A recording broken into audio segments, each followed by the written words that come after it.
من اگه مثلا پول اضافه تری میخواستم امکان نداشت اون پولو همجوری دریافت کنم. مثلا به مامانم تو شستن ظرفا باید کمک میکردم، نمیدونم یا غذایی میپختم، حالا حتی اگه شورم میشد فرقی واسش نمیکرد، میگفت اوکی ناهار امروز رو اگر تو پختی این پولو میگیری، در ازای یک کاری حتما اون پول اضافه دریافت میشد. هیچ وقت همجوری الکی نبود. یا مثلا باید کارواش میکرد، از این کار رو باید میکردم، یه فعالیتی باید انجام میدادم و در کنارش خب کلی هم چیز یاد میگرفتم. پول تو جیبی مطلقاً ممنوعه.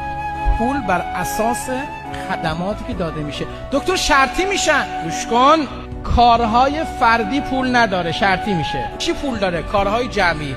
خونه رو کلاً جارو برقی بکشید 100 تومن بدید. ماشینمو بشوری میخوام کارواش ببرم 150 بهت میدم. کارهایی که نفعش به جمع میرسه با انگیزه مالی بهش پول بده.